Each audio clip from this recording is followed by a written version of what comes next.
When we say aquarium, we usually think of the big stuff, but you can actually do great projects in a smaller size.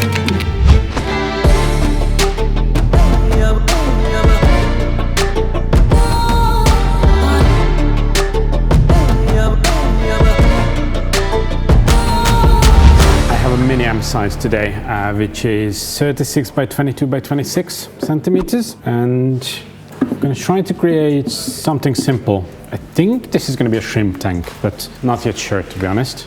I have pre-selected a few pieces of wood, which I didn't really check if they're going to fit, so this is like live testing.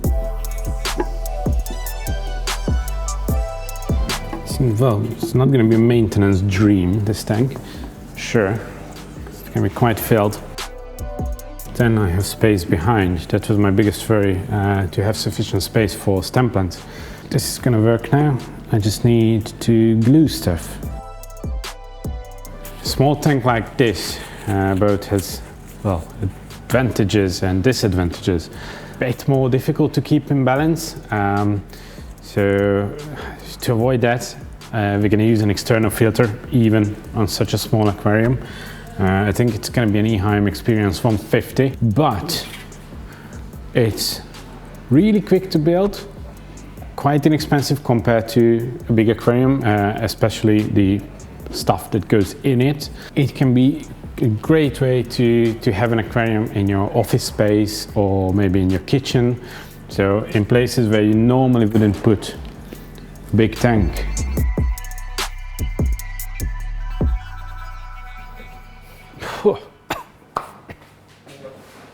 Managed to inhale the toxic gas from the glue, which is always good.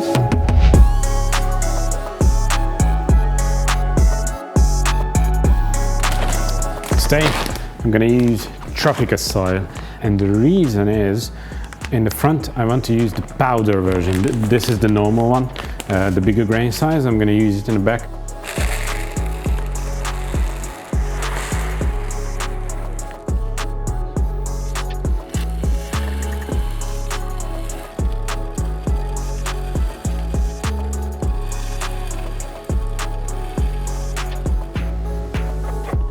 But in the front we're going to use powder because I can achieve a thinner layer of soil, and I'm going to use Elatine hydropiper in the front, which has very, very tiny roots, and they just get established much better in the smaller grain size. So this now is the powder version with the smaller grain size.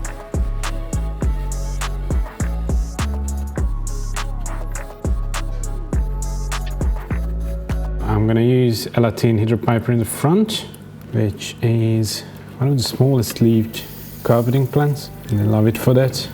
We recommend using powder soil in well, basically two cases. One is what I'm doing now, planting carpeting plants with very small root systems, so just like Elatine.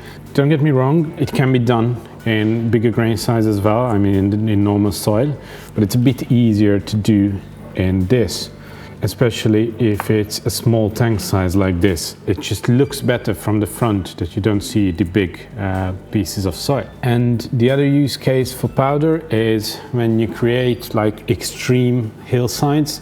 So when you elevate the back of the tank dramatically, the smaller grain size stays up easier. So, you know, these are small balls, so they roll on each other. And the big ones roll much easier.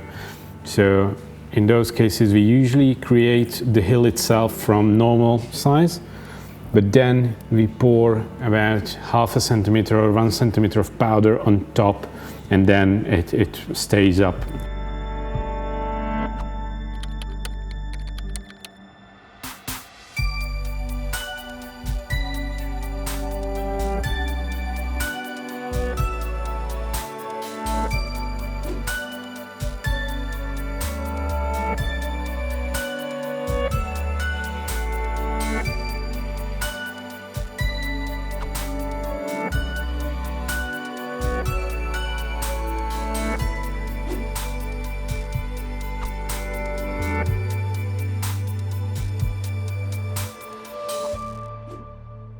What I'm planting now is the Nesia SP Gold.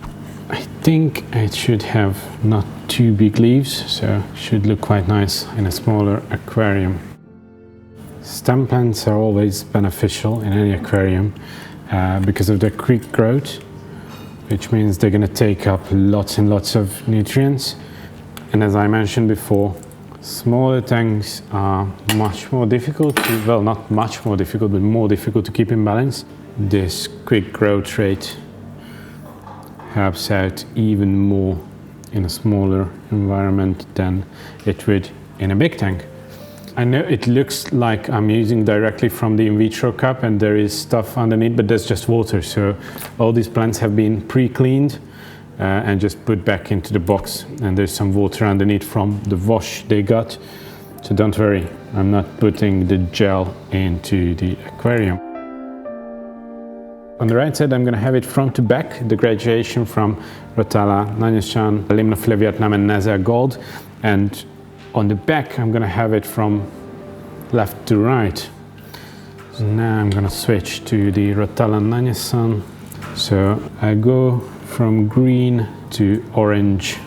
You're going to see how the colors turn out under the light, which is going to be a Chihiro's B series on this one, a B30 on the 36 centimeter tank. And I think I got a bit more plant than I actually need. This size from stem plants, if I wouldn't plant this stands, could have got away with 3 pots in total for the whole back of the aquarium. So I would say if you're on a budget, you can get away with about 7 or 8 pots of plants in a tank like this, maybe even 5 if you don't want too many different species. Obviously these plants are gonna need time. So I'm gonna use what used to be called Rotala bonsai and now it's called Amania bonsai. On the edges, stem plant that can be kept quite low. It's a nice transition between your foreground plants and background plants. And also it can get some yellowish or sometimes even reddish tint on the very top under strong light.